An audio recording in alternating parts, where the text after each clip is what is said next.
O episódio de Avatar que foi responsável pela versão da série que a gente conhece e ama hoje em dia, mas que era completamente diferente do que a gente conhece. Personagens que eram diferentes, conceitos de mundo que eram mistos e vilões e heróis que eram versões muito mais rasas do que a gente conhece. No outro vídeo em que eu falei de todas as diferenças e cenas deletadas que a gente tem de Avatar, eu comentei sobre esse episódio piloto que foi a ideia inicial, foi o chute inicial para a criação de Avatar, que sim, foi responsável por muito do que a gente vê hoje, mas também tinha muitas diferenças. E a pedido de vocês, eu vim fazer um vídeo se aprofundando só nesse episódio, em tudo que ele conta pra gente, tudo que tem da versão final e tudo que foi cortado ou mudado. Eu vou trazer esse vídeo numa versão um pouquinho diferente, uma versão mais dark, pra gente poder analisar mais a fundo o material do episódio. E se você gosta desse tipo de conteúdo de filmes e séries, bastidores e principalmente de Avatar, já se inscreve aqui no canal porque vai ter muito vídeo vindo por aí, beleza? A gente começa a nossa abertura então com uma versão inicial do que seria a abertura final, apresentando os 4 elementos, começando com a água e uma versão inicial do Mestre Paco. Isso é uma coisa muito legal, porque essa abertura ia mostrar pra gente os mestres de dominação dos elementos do Aang, os responsáveis por ensinar pra ele as dobras, começando com a versão inicial do Mestre Paco e um castelo de gelo no fundo, representando uma versão inicial do que seria a tribo da Água do Norte. Seguindo essa ideia de apresentar os mestres de dominação pra ele, a gente imagina então que quem ensinaria a dobra de água pro Aang seria o Mestre Paco e não a Katara, como acabou acontecendo. Depois a gente vai pra Terra e a versão inicial da Toph, eu também conto mais sobre isso no outro vídeo. Sim, a Toph seria um homem e seria um homem mais velho, inclusive. Dá uma olhadinha lá no outro vídeo pra você entender como essa ideia chegou na versão que a gente tem hoje, graças a Deus. Depois no fogo a gente tem uma versão inicial do que seria o Jong Jong, seria uma guerreira de armadura e pele pintada. A Nação do Fogo já é inspirada no Japão e dá pra ver que nessa versão inicial a estética seria ainda mais inspirada, era quase uma leitura, copia e cola de como era o Japão na era medieval. E por fim a gente tem o Aang, que é o seu próprio mestre de dominação. O Aang se tornou um mestre de dominação muito cedo, o mais jovem mestre de dominação do ar e não precisaria de um mestre. E um detalhe muito legal dessa parte é que a gente tem uma tartaruga-leão no fundo da cena, provavelmente a criatura mais importante na mitologia de Avatar, que é responsável pela dominação de energia, que consegue retirar e dar também a dominação para as pessoas. Depois em Korra, a gente descobre que a dominação de sangue também, por algum motivo que pra mim não faz o menor sentido, também consegue fazer isso, mas inicialmente isso era responsabilidades e feitos da tartaruga-leão, mas eu falo mais sobre isso no vídeo de Korra. E aí a gente vai para uma versão inicial também da abertura com o mesmo conceito. A Kaia, que depois se tornaria a Katara, também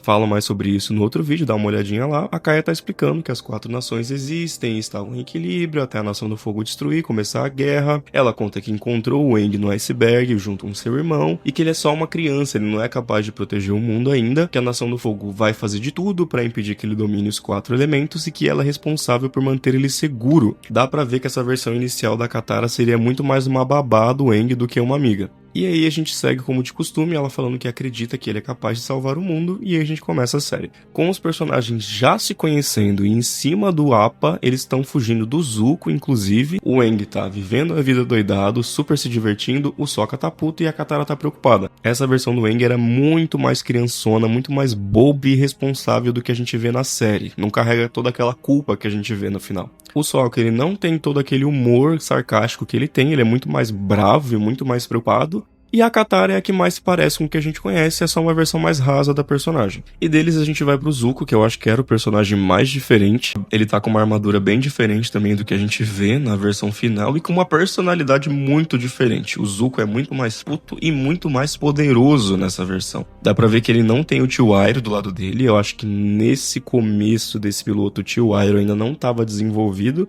e também estava muito longe de ser a versão que a gente conhece, que trairia o Zuko e trabalharia secretamente pro Ozai. Também falo mais disso no outro vídeo sobre as mudanças. O Zuko nessa versão é bem impiedoso e poderoso, ele inclusive fala pros soldados que ou eles melhoram a dominação de fogo deles, ou eles podem nadar direto pra casa. É uma versão bem parecida com o que a gente vê da Azula, na verdade. E aí eles continuam lançando bolas de fogo na direção deles, o Aang tá achando tudo um máximo divertidíssimo e tá ali voando pra se desviar, enquanto o Sokka e a Katara estão lá no fundo chorando. Eles dão de cara então com a serpente do mar, que depois a gente conhece como a serpente lá da Passagem da Serpente na segunda temporada, um dos episódios mais bonitos de Avatar, que fala muito sobre esperança. Como eu falei no outro vídeo, os escritores eles ofereceram ideias muito melhores para as ideias que os criadores tinham, e a serpente do mar era uma delas, porque a gente vê que o fim dela vai ser bem precoce nesse episódio piloto, mas eu já chego nessa parte. Eles conseguem desviar da serpente, ela dá de cara com o navio do Zuko, os outros soldados cagam nas calças, desmaiam e correm, mas o Zuko é muito bravo e ele fala, bora então encarar essa briga, e vai sozinho peitar a serpente. E disso a gente vai pro trio numa praiazinha ali, né, reabastecendo as suas provisões, e a Kaia tá tentando usar a dominação de água para poder abastecer a bolsa d'água que eles têm.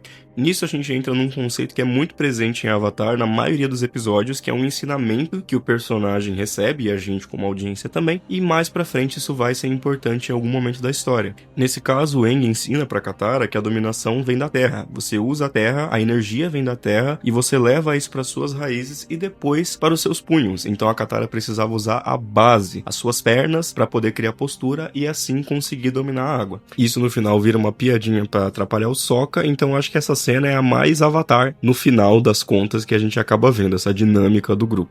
E aí, como o Aang estoura os cachos de banana, o Sokka tem que procurar comida em algum outro lugar da ilha, e ele fala que se ele não encontrar comida ele vai comer um momo. Então também isso é muito parecido com o que a gente vê no final. E aí, na sua busca por comida, tentando encontrar alguma frutinha que preste, ele acaba sendo capturado pela Nação do Fogo. O Aang e a Kaia se preocupam que ele some por muito tempo e decidem ir atrás dele, e é quando eles veem ele sendo capturado pela Nação do Fogo e sendo levado para um quartel-general, uma fortaleza que eles têm ali em algum lugar. A Katara então parte para buscar o Sokka, o Aang quer ir junto, mas ela fala que ele é muito importante, que ele é maior do que todos eles, que ele é o Avatar e que ele deve começar a agir como tal. Ela dá meio que um sermão nele, fala, não, você fica e eu vou lá. Dá pra ver aí que a dinâmica dos dois era bem diferente, apesar de ainda ter o toquezinho de romance do Aang gostar muito da Katara, eu acho muito difícil que nessa versão eles acabassem juntos, porque era uma diferença de idade, de maturidade, mentalidade muito grande nessa versão. Seria até esquisito, na verdade, os dois ficar juntos no final, a não ser que o Aang tivesse uma evolução assim absurda de um episódio pro outro. Nessa fortaleza, a gente encontra o Zuko chegando da sua expedição com a cabeça da serpente decepada. Ele foi no X1 contra a serpente, derrotou ela e conseguiu arrancar a cabeça dela dentro do navio. Eu não sei como. Como eu disse, essa versão do Zuko era muito mais vilãozona, inclusive muito provavelmente seria o vilão final do Aang, porque como eu falei no outro vídeo, o próprio Senhor do Fogo Ozai tinha medo de que o Zuko ultrapassasse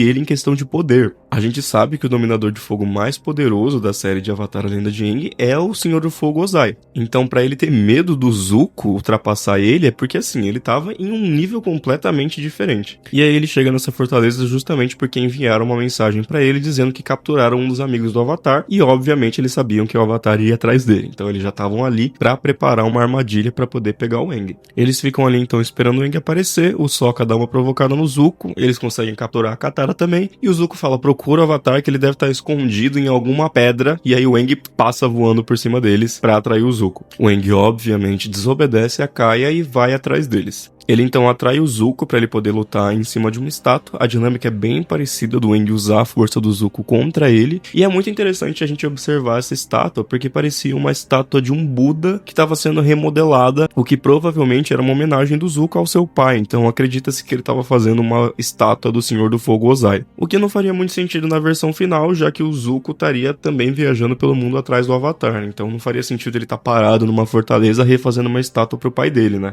Enquanto isso, o Sokka e a Katara estão numa fossa, num buraco que eles jogaram ele, e aí como eu falei da dinâmica narrativa que eles sempre usaram na temporada. A Katara então olha para uma goteira e aí usa o ensinamento que o Aang deu para ela, para poder mandar uma jarrada de água e conseguir tirar eles daquele buraco. E aí eles continuam a luta, o Momo tá fugindo do Falcão, igual acontece no episódio dos Piratas, por exemplo, e é muito impressionante observar que a qualidade da animação desse piloto é muito alta. Por se tratar de um episódio piloto, é muito impressionante que eles conseguiram realizar, ainda mais pra época. Seguindo a luta, a estrutura da estátua tá quase toda derrubada, então acredito que se essa ideia fosse pra frente, provavelmente esse projeto da estátua seria algo que o Zuko ia desistir depois dessa luta. E aí o Aang decide parar de evadir e partir de fato pra lutar contra o Zuko. Ele usa o mesmo conceito que ele usa na série que a gente vê, que é usar a força do Zuko Zuko contra ele, usar movimentos evasivos para conseguir usar a luta e redirecionar o poder do Zuko contra ele próprio. O que, assim, na versão final da série que a gente vê faz muito sentido, porque essa versão do Zuko, ela era mais inexperiente e ela era mais impulsiva. Então faria muito mais sentido o Aang usar essa raiva do Zuko contra ele. Nessa versão inicial, que o Zuko é extremamente poderoso e no X1 consegue arrancar a cabeça de uma serpente do mar gigante,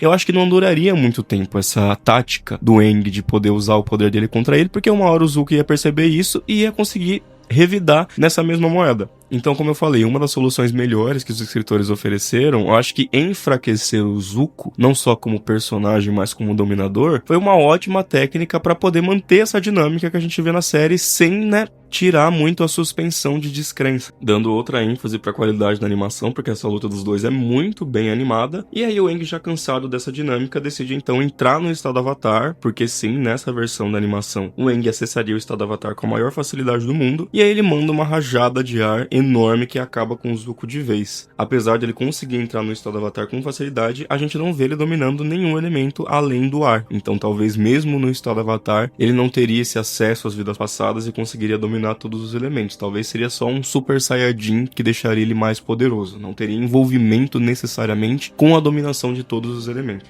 Mesmo jogando o Zuko para fora da estátua, o Aang então salva ele da morte, pega o Sokka e a Katara e foge deles com uma cesta de frutas que o Momo tinha pegado, conseguindo então a comida que o Sokka tinha ido buscar. A Katara termina o episódio então dizendo que a vida com o Aang é uma aventura após a outra e que quem sabe em uma dessas aventuras ele consiga salvar o mundo. Dá pra ver então com esse episódio que esse piloto era um ponto de partida muito interessante para chegar na versão final da série, mas ainda tinha muito caminho a ser percorrido, muitas ideias que ainda não tinham sido desenvolvidas ou melhoradas no final das contas, Mas claro também que esse piloto foi responsável por fazer a Nickelodeon aprovar a série e a gente ter o produto final que a gente conhece e ama hoje em dia. Então assim, todos os louros e palmas devem ser dados a ele. Comenta aí quais são as suas opiniões sobre o episódio piloto, o que você gostaria que tivesse sido mantido, o que você agradeceu que foi removido, e já se inscreve aqui no canal para os próximos vídeos. Gente, 98% das pessoas que veem os vídeos não são inscritos no canal, pelo amor de Deus. Se inscreve aí para não perder as novidades, tá bom?